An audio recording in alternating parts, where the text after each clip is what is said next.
So the Wall Street Journal, being the respectable and credible news organization that it is, released a sensationalized hit piece on PewDiePie, prompting Disney to drop him from their network and for YouTube to cancel his upcoming series.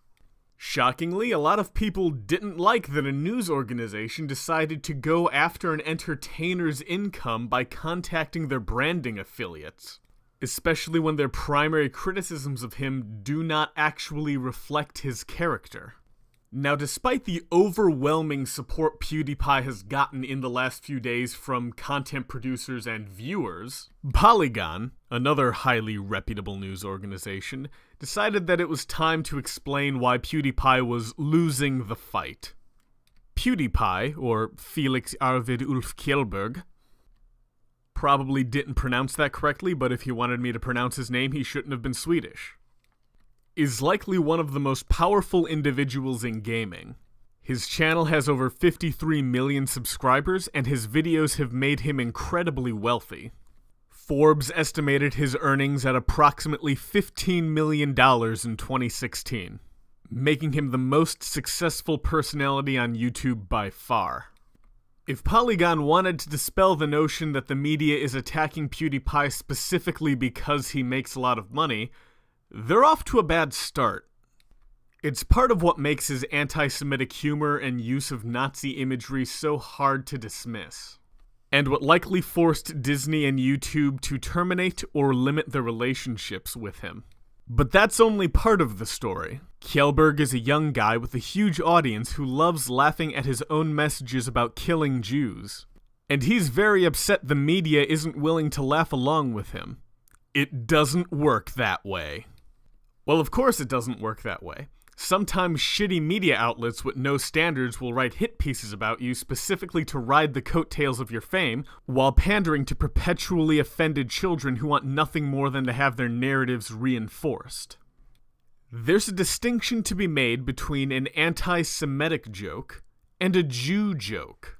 For a joke or statement to be anti-Semitic, it needs to communicate hatred of the Jews. It should be evident to anyone who isn't profoundly brain damaged and has watched the context of Felix's videos that this is not the case. Making light of tragic or taboo subjects is one of the cornerstones of comedy. You know who didn't like comedy? The Nazis. A joke about anti-Semitism isn't anti-Semitic. The joke relies on the notion that anti-Semitism is bad in order for it to be funny. And that's Felix's position. Anti-Semitism is bad, and making light of anti-Semitism is funny. It's now evidently the case that multiple news outlets don't understand the fundamentals of humor. The media wants to paint me as some sort of villain, he said in a video that he later deleted. He feels unjustly targeted when one of his videos backfires. He's the real victim here, he argues, not the marginalized groups he targets in his shock humor. He's not responsible for any of these controversies by creating these videos. The media is for reporting on them. The damage to his relationship with Disney and Google is likely to increase the problem, creating a cycle of bad publicity that he'll see as more justification for the belief he's being persecuted by an unfair media that doesn't appreciate what he considers to be humor. The controversies didn't exist, or at least didn't exist in a state that was pronounced, until the media decided to sensationalize PewDiePie's out-of-context jokes. So yes, I'd say the media is responsible for these controversies, and by extension, the financial hit that he's taken.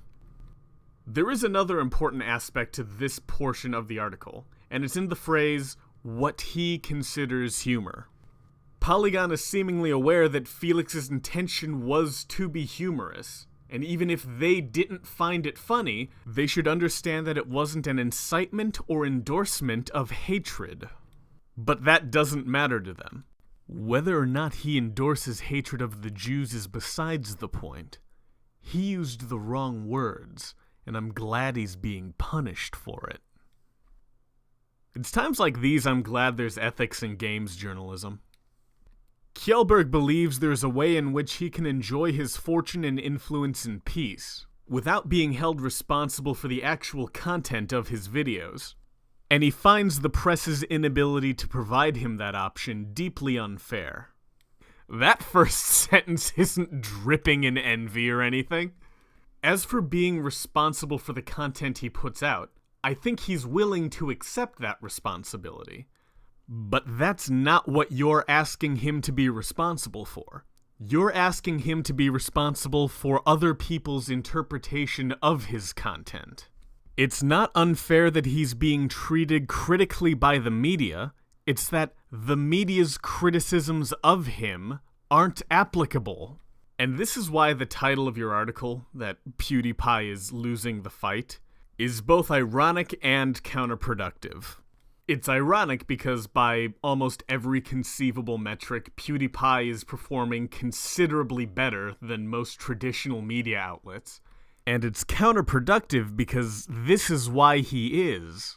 The public is getting tired of so-called news organizations stepping away from reporting the news and instead deferring to language policing. Beyond that, such organizations rely on sensationalized coverage in order to stay relevant and convince people to click the article. Because with advertising as their business model, this is how they make their money.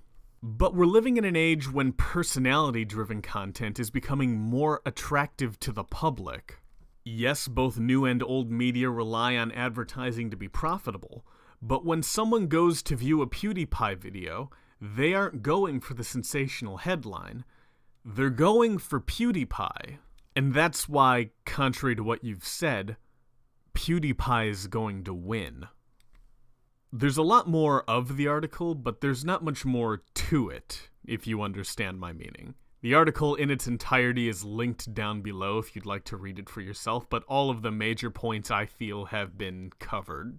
With the exception of one, and that being the notion that PewDiePie's rhetoric and his humor is dangerous, because it is appealing to far right-wing groups. In a time when Nazi punching is becoming an increasingly popular recreational activity, it's not the Jew jokes that are posing anyone a danger. It's the false labeling of anti-Semitism that is.